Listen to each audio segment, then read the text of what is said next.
হাসির রাজা, রসিক রাজা, বুদ্ধির রাজা গোপাল ভাঁড়।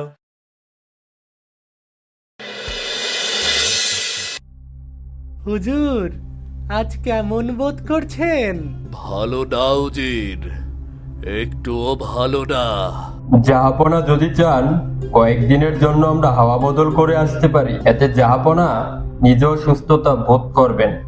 জাহাপনা, আমারও তাই মত। না না না না না, এমন সংকটের সময়ে রাজধানী ছেড়ে কোথাও যাওয়া যাবে না। তাহলে ওই কাছাকাছির মধ্যে কোথাও দুদিনের জন্য ঘুরে আসা যাক হুজুর। না মানে না, এ বিষয়ে আর একটা কথাও শুনতে চাই না আমি। অকর্মার দল, উল্লুক, গাধা, এতদিন ধরে আবার কি হয়েছে সেটা বের করতে পারছো না? বেতন নাও কোন মুখে? অনেক দরবার হয়েছে, দূর হও সবাই, এখন দূর হও। তাহলে কি আমি বাইরে থেকে হেকিমা নিয়েই আপনার চিকিৎসা করাবো? না না না না, কোনো অচেনা অজানা লোককে জানতে দেওয়া যাবে না আমার কি হয়েছে। আমি অসুস্থ, শত্রুপক্ষ এটা জানতে পারলে কি হবে ভেবে দেখেছ? এখন সবাই এসো। কি বুঝছেন হেকিম সাহেব? কি বুঝবো বলুন তো? রাজ্যের চিন্তায়, মানুষের চিন্তায় জাহাপনা এত বেশি পরিশ্রম করেছেন যে ওনার শরীর নিজে থেকেই ভেঙে পড়ছে। এই রোগের ওষুধ হাওয়া বদল ওনাকে সকল মানসিক চাপ থেকে মুক্ত রাখতে হবে কিছুদিন। আমার একটা অন্য ধারণা আছে হেকিম সাহেব। কি ধারণা মোহাম্মদ খান? আমার বিশ্বাস প্রাসাদে কোনো শত্রুর গুপ্তচর প্রবেশ করেছে, আর সেই জাহাপনার খাবারে বিষ মেশাচ্ছে। বিষ? অবশ্য অবশ্য হতেও পারে, হতেও পারে।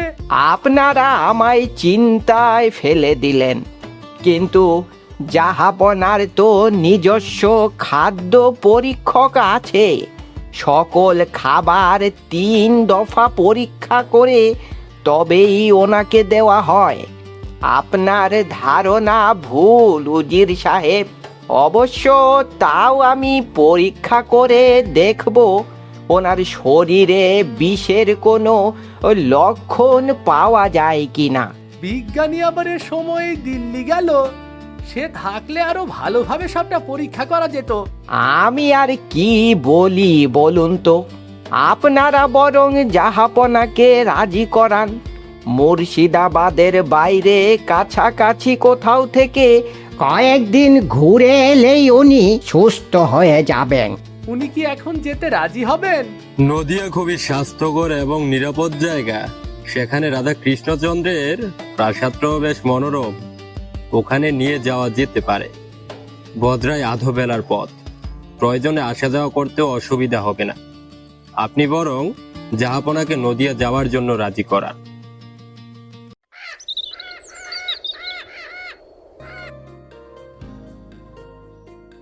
সত্যি কৃষ্ণচন্দ্র, তোমার এই রাজ্যটি অতুলনীয়। এ রাজ্য তো আপনারই সুশাসনের অধীন খোদাবন্দ। আপনি আমাদের খেয়াল রাখেন বলেই তো আমরা প্রজাদের খেয়াল রাখতে পারি। আর কদিন কাটিয়ে যেতে পারলে খুব ভালো হতো, কিন্তু উপায় নেই। আপনি আরো কদিন থেকে আরো সুস্থ হয়ে উঠুন না, তারপর না হয় ফেরা যাবে। হ্যাঁ জাহাপনা, আপনি সম্পূর্ণ সুস্থ না হয়ে ফিরে গেলে আমারও খারাপ লাগবে। না কৃষ্ণচন্দ্র, তা হয় না। আমাকে কালই মুর্শিদাবাদ ফিরতে হবে, নিজের কাজ করতে হবে। এখন ফসল আর খাজনার মরশুম, সব ব্যবস্থা সেরে না হয় আরেকবার আসবো।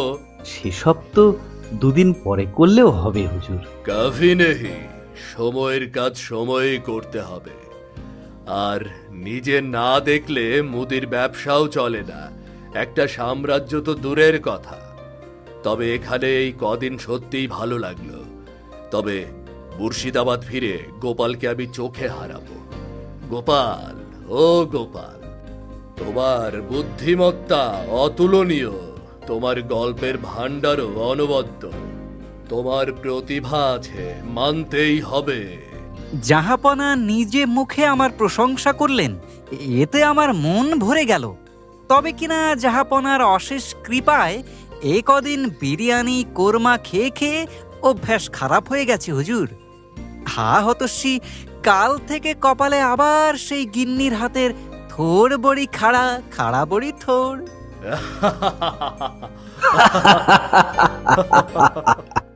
গোপালের তো ওই কাজের মধ্যে দুই, খাই আর শুই। আপনার কাজ কিন্তু একটা বেশি, মন্ত্রী মশাই। কিরকম কিরকম? ওনার কাজ হলো খাই দাই বগল বাজাই, তাই রে নাই রে না। গোপাল, ওই ভালো হচ্ছে না কিন্তু বলে দিচ্ছি।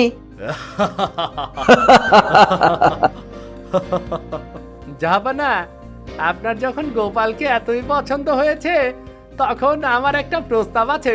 বলে ফেলো। ওকে কিছুদিনের জন্য মুর্শিদাবাদ নিয়ে গেলে কেমন হয়? মন্দ নয়। কৃষ্ণচন্দ্র, কি বলো? আমার আপত্তি নেই। গোপাল, তোমার কি আপত্তি আছে? আগে মহারাজ অনুমতি আর জাহাপনা কোরমা বিরিয়ানির প্রতিশ্রুতি দিলে এ বান্দা যেখানে বলবেন সেখানেই হাজির হবে জাহাপনা। বেশ বেশ বেশ।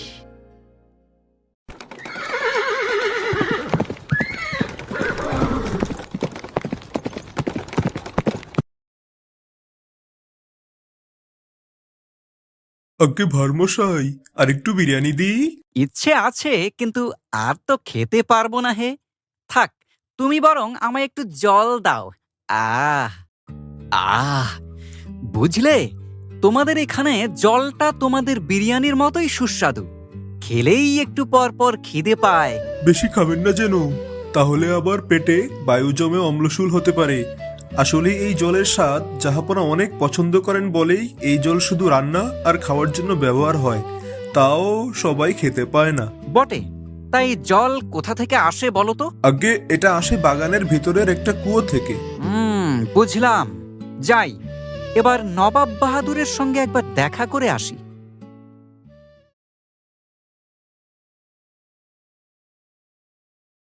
কি হয়েছে উজির সাহেব, আপনাকে এত উত্তেজিত লাগছে? জাহাপনা আবার অসুস্থ হয়ে পড়েছেন গোপাল। এটা কিভাবে হলো হেকিম সাহেব? উনি সকাল পর্যন্ত তো সুস্থ ছিলেন। আমি তো তখনই বলেছিলাম, তখন তো বিশ্বাস হয়নি।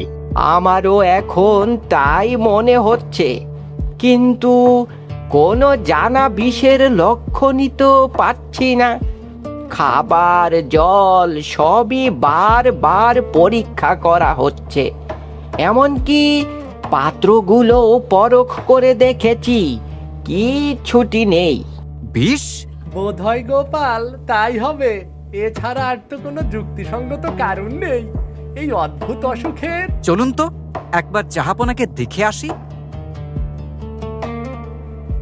কেমন বোধ করছেন জাহাপনা? মাথায় প্রচন্ড যন্ত্রণা, শরীর জ্বলে যাচ্ছে। আচ্ছা, কতক্ষণ ধরে এমন হচ্ছে? দুপুরে খাবারের কিছু পর থেকে। খাবারে কিছু কি? অসম্ভব, আমরা সবাই এক খাবারই খেয়েছি। খাবার কয়েক দফা পরীক্ষা করার পরই দেওয়া হয়েছে। জাহাপনার এই অবস্থা আমি আর দেখতে পারছি না। ভেঙে পড়বেন না হেকিম সাহেব, আপনি ভেঙে পড়লে জাহাপনার চিকিৎসা কে করবে? জাহাপনা অনুমতি দিলে এই অদ্ভুত অসুখের কারণ খুঁজে দেখতে পারি। তুমি চিকিৎসার কি বোঝো হে ভাঁড়? ভাঁড়ামোটাই মন দিয়ে করো, বুঝলে? অমাত্য মশাই বোধহয় ভুলে যাচ্ছেন, ভাঁড়ের আগে আমার একটা পরিচয় আছে। এই মুর্শিদাবাদের প্রসিদ্ধ বৈদ্য শ্রী দুলাল চন্দ্র নাই আমার বাবা। অসুখ আর ওষুধ নিয়ে চর্চা করি না বটে, তবে যে সামান্য জ্ঞান আছে সেটা নেহাত ফেলনা নয়। অমাত্য, থামো। গোপাল, তুমি চেষ্টা করে দেখতে চাইলে দেখতে পারো, আমার কোনো আপত্তি নেই। কেউ তোমায় বাধা দেবে না, এই নিশ্চয়তা আমি দিলাম। জাহাপনা, উজির মশাই আর হেকিম সাহেব বাদে বাকি সবাইকে চলে যেতে বলুন। আপনার খাস নফরটিকে একটু দরকার হবে। আর আপনার ঘর ও জিনিসপত্র ভালো করে সন্ধান করার অনুমতি চাই। নফর, গোপালের সাথে থাকবে, আর গোপাল তুমি যা করবে তাতে আমার অনুমতি আছে। ধন্যবাদ জাহাপনা। এবার আর কি দেখবে গোপাল? চলুন আপনাদের বাবুর্চি খানাটা দেখে আসি। চলো। তা নফর বাবাজি, এত বাসনের মধ্যে নবাবের কোনগুলো? ওই যে ওই রূপোর বাসনগুলোই জাহাপনার।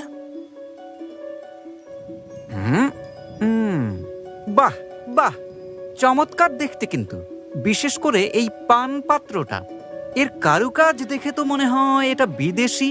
হ্যাঁ, আসলে অমাত্য মশাই চীন দেশ গিয়েছিলেন, ফিরে এসে এটা জাহাপনাকে উপহার দিয়েছেন। চীনের এক বিখ্যাত কারিগরের তৈরি। চীনাদের কাজ এত সুন্দর জানতাম না তো, কিন্তু এ কি? কি ব্যাপার গোপাল? ভালো করে দেখুন, এই পাত্রের তলাটা কেমন ক্ষয়ে গেছে, রুক্ষ ভাব। গোপাল, তবে কি জাহাপনার শরীরে রূপোর কণা ঢুকেই অসুখ হচ্ছে? কিন্তু তা তো সম্ভব নয়। হেকিম সাহেব ঠিকই বলেছেন। জাহাপনার শরীরে যদি রূপই ঢুকতো তবে তো ওনার চামড়া ধূসর নীল হয়ে যেত, সেটা তো হয়নি।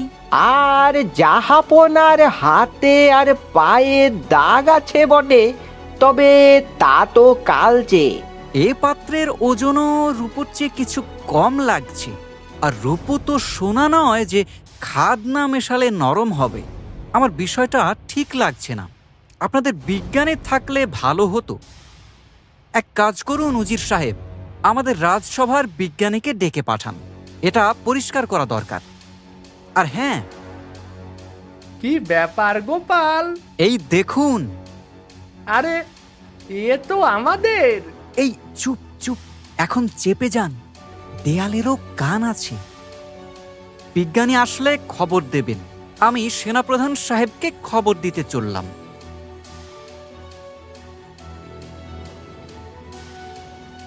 বিজ্ঞানী, তাড়াতাড়ি করো। এই তো হয়ে এসেছে প্রায়। তোমাদের কাজের তো কিছুই আমি বুঝতে পারছি না। আর একটু সবুর করুন খোদাবন্দ, তখন ঠিক বোঝা যাবে। আমি, আপনি সবাই বুঝতে পারবো। পেয়ে গেছি গোপাল, পেয়ে গেছি। এসব কি হচ্ছে আমাকে বলবে? হুজুর, দেখুন এই কোতোয়াল আমাকে কিভাবে অপমান করে ধরে এনেছে। আমার অপমান কি আপনার অপমান নয়? তোমার সাহস তো কম নয় কোতোয়াল। আমার অমাত্যকে কোন সাহসে বন্দি করো তুমি? কোন অপরাধে কোমরে দড়ি পরানো হলো আমি জানতে চাই। ওনাকে বন্দি করার আদেশ দিয়েছেন উজির সাহেব, আর ওনাকে এই আদেশ দিতে আমিই বলেছি জাহাপনা। কিন্তু এই প্রহসনের মানে কি? জাহাপনা, আপনার দীর্ঘদিনের এই অদ্ভুত অসুস্থতার পেছনের চক্রান্তের নায়ক এই অমাত্য। এইমাত্র বৈজ্ঞানিক পরীক্ষা দ্বারা এর প্রমাণ পাওয়া গেছে। বিজ্ঞানী, জাহাপনাকে বলো কি পেয়েছো। জাহাপনা, এই পাত্রটি রূপোর তৈরি হলেও এর ভেতরের তলার দিকটা আর্সেনিক ব্রোঞ্জ নামক খুবই বিষাক্ত একটি ধাতু দিয়ে তৈরি। আপনি রোজ যে সুমিষ্ট স্বাদের ক্ষুধাবর্তক জল খান, সেই জলের ক্ষয়কারী শক্তিকে ব্যবহার করা হয়েছে এই বিষকে সক্রিয় করার জন্য। এই দেখুন, এই তরলের স্পর্শে এটি সবুজ রঙে পরিণত হয়েছে, অথচ রূপোর তৈরি অংশগুলোর কোনো পরিবর্তনই হয়নি। এটি আর্সেনিক রাজবিষ। পশ্চিমের দেশগুলোয় অব্যর্থ মরণ বিষ হিসেবে আর কুখ্যাতি আছে। সব মিথ্যে কথা জাহাপনা, আমাকে ফাঁসানোর ষড়যন্ত্র করা হয়েছে।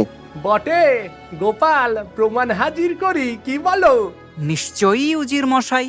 মোহাম্মদ খান, নিয়ে আসুন পাজির পাঝারাটাকে। চল হতভাগা, চল। এ কি?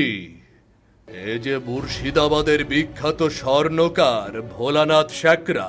হ্যাঁ জাহাপনা, ভালো করে খেয়াল করলে দেখবেন আপনাকে অমাত্য মশাই চীনা পানপাত্র বলে যে বিষপাত্রটি দিয়েছে সেটির নিচে এই ভোলানাথ সাকরার দোকানের ছাপ মারা আছে। বল হতভাগা, খুলে বল কি করেছিস, বল। হুজুর হুজুর, আমার কোনো দোষ নেই। চীন থেকে এসে অমাত্য মশাই একদিন গভীর রাতে এসে আমাকে একটা পাত্র দেখিয়ে বললেন হুবহু আরেকটা বানিয়ে দিতে।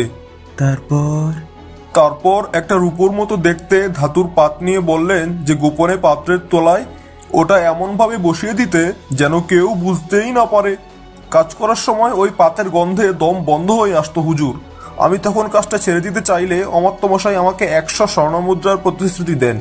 আমি লোভে পড়ে ভুল করে ফেলেছি হুজুর, ক্ষমা করে দিন, আপনি আমাদের মা বাপ। চুপ খবিস। সেনাপতি, এই দুইজনকে এখনই কারাগারে পাঠাও। ওদের বিচার পরে হবে। ভুল হয়ে গেছে জাহাপনা, আমাকে ক্ষমা করে দিন, আর কখনো এমন কাজ করব না। কিন্তু গোপাল, তোমরা তো বললে এই বিষ অব্যর্থ, এখন আবার কি হবে? আগে জাহাপনা, যে বিজ্ঞান এই বিষকে চিনিয়ে দিতে পারে সেই বিজ্ঞান এই বিষ থেকে বাঁচাতেও পারবে। এর কিছু প্রতিকার আমি লিখে দিয়েছি জাহাপনা, সেগুলো মেনে চললেই আপনি সম্পূর্ণ সুস্থ হয়ে যাবেন। ধন্য গোপাল, তুমি ধন্য। এ যাত্রায় তোমাদের চেষ্টায় আর তোমার আশ্চর্য উপস্থিত বুদ্ধির জন্য বেঁচে গেলাম। এই নাও তোমার পুরস্কার, এই নাও। ধন্য যোগ জাহাপনা। ধন্যবাদের বদলে ধন্য যোগ, এ আবার কেমন কথা? ধন্যবাদ দিলে ধন্যকে বাদ দেয়া হবে, তাই ধন্য যোগ দিলাম জাহাপনা। গোপাল যেমন বুদ্ধিমান তেমনি সে খুব রসিক আর দুষ্টু।